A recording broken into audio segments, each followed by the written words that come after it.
ముందుగా ఇక్కడికి రావడానికి కారణం ఎమ్మెల్యేతో అతని కుటుంబ సభ్యులతో కలిసి ఈ గుడిలోని వెండిని నా చేతులతో తీసుకుని బెంగళూరులో వాళ్ళు అప్పగించమన్న చోట అప్పగించి తప్పు చేశాను కాబట్టి శివయ్యని క్షమాపణ కోవడానికి ఇక్కడికి వచ్చాను. ఈ నెల 13వ తేదీ ఎస్పీ కార్యాలయంలో నేను ఫిర్యాదు చేయడం జరిగింది. ఇక్కడ చేసిన ఇతని అవినీతి వెండి పైన కానీ నాకు ప్రాణహాని ఉందని కానీ అతనికి ఎస్పీ గారికి నేను కంప్లైంట్ చేయడం జరిగింది. ఇక్కడ జరిగిన వెండి అవినీతిపై ఇంతవరకు ఏ అధికారి కానీ స్పందించి ఒక కంప్లైంట్ కానీ ఏం జరిగిందని నన్ను విచారించడం కానీ ఎటువంటిది జరగలేదు. దీనిపైన ఖచ్చితంగా ఈ గుడిలో జరిగిన వెండి పైన ఆయన చేసిన లిక్కర్ స్కామ్ మీద రెండింటి మీద విచారణ జరిపించాలని ఖచ్చితంగా అధికారులను కోరుతా ఉన్నాను. ఇంకోటి ఏంటంటే ఆయన నుంచి నాకు ప్రాణహాని ఉంది. గతంలో నా మిత్రుడు కూడా అదే విధంగా ఆయన్ని బహిరంగ కాకుండా వ్యక్తిగతంగా విమర్శించడం వల్ల అతని ప్రాణాలు కూడా పోవడం జరిగింది.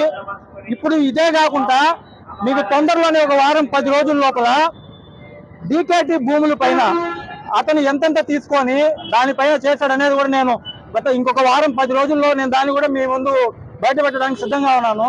వీటన్నిటి వల్ల నాకు ఏదైనా జరిగిందంటే కారణం ఏకైక శత్రువు అది ఎమ్మెల్యే మాత్రమే, అతని కుటుంబ సభ్యులు మాత్రమే. నాకు ఏది జరిగినా సరే నాకేం వ్యక్తిగతంగా ఆత్మహత్యలు చేసుకోవడానికి ఎటువంటి సమస్యలు లేవు. ఆరోగ్యపరంగా నేను బాగానే ఉన్నాను.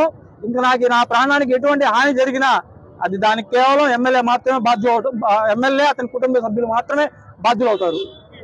ఆయన పాపం ఇప్పుడు బండింది.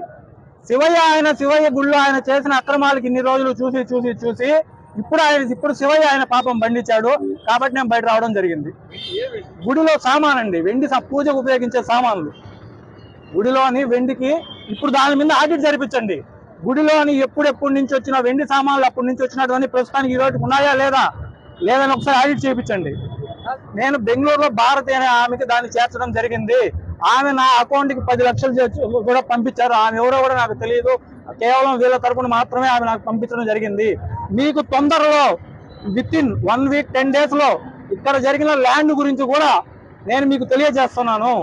10 రోజుల్లో తెలియజేస్తాను. అది ఇంకా పెద్ద అవినీతి. అది కాళహస్తి ప్రజలకు ఒకటే తెలియజేస్తున్నాను, ఈ ఎమ్మెల్యే పై కనిపించేంత సౌమ్యుడు కాదు.